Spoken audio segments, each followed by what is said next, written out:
রাজনীতির মাঠে যখন ধর্ম নিয়ে বাণিজ্যের অভিযোগ ঘুরে বেড়াচ্ছে, ঠিক তখনই জনতার সামনে স্পষ্ট ও সাহসী বার্তা দিলেন ফরিদপুর ২ সালথা নগরকান্দা আসনের বিএনপি মনোনীত প্রার্থী ও দলের কেন্দ্রীয় সাংগঠনিক সম্পাদক শামা ওবায়েদ ইসলাম রিঙ্কু।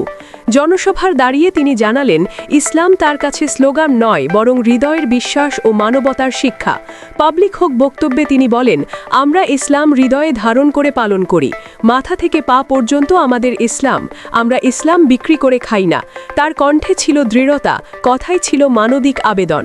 তিনি আরও বলেন, ইসলামের সবচেয়ে বড় শিক্ষা হলো মানবতার শিক্ষা, মানুষের পাশে থাকা, সেবা করা এবং কোনো অবস্থাতেই মানুষের ক্ষতি না করা।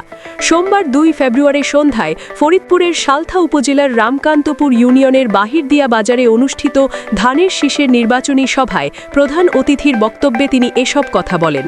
স্থানীয় বিএনপির আয়োজনে অনুষ্ঠিত এই সভায় উপস্থিত জনতার ভিড় ও উচ্ছ্বাস স্পষ্ট করে দেয়, বক্তব্য শুধু শোনা নয়, মানুষ তার হৃদয় দিয়ে গ্রহণ করছে। জনতার সঙ্গে আবেগের বন্ধন তৈরি করে শামা ওবায়েদ ইসলাম বলেন, বিএনপির সাবেক মহাসচিব মরহুম KM ওবায়দুর রহমানের সন্তান হিসেবে আমি কথা দিতে পারি, আমার আপনাদের কাছে চাওয়া পাওয়ার কিছু নেই, আমার একটাই চাওয়া, আপনারা ভালো থাকবেন। তিনি আরও যোগ করেন, একটি ভোট দিলে তিনি বোন ও মেয়ের মতো আজীবন জনগণের পাশে থাকার অঙ্গীকার করেন।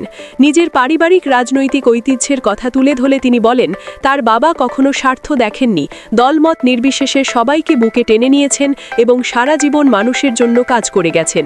সেই আদর্শ ধারণ করেই তিনি রাজনীতিতে এসেছেন, এমন বার্তাই তিনি জনতার কাছে পৌঁছে দেন।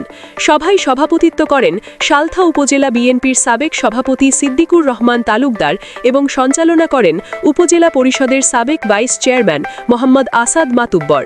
এই সময় জেলা ও উপজেলা পর্যায়ের বিএনপি অঙ্গ ও সহযোগী সংগঠনের একাধিক নেতাকর্মী উপস্থিত ছিলেন। পাবলিক হোক উপস্থিতিতে পুরো সভা পরিণত হয় এক আবেগঘন রাজনৈতিক সমাবেশে, যেখানে বক্তব্যের প্রতিটি শব্দে ছিল বিশ্বাস, মানবতা ও জনগণের প্রতি দায়বদ্ধতার প্রতিফলন। বক্তৃতার শেষেও জনতার চোখে মুখে ছিল আগ্রহ। এই বার্তা শুধু শোনা নয়, মনে রাখার মতো।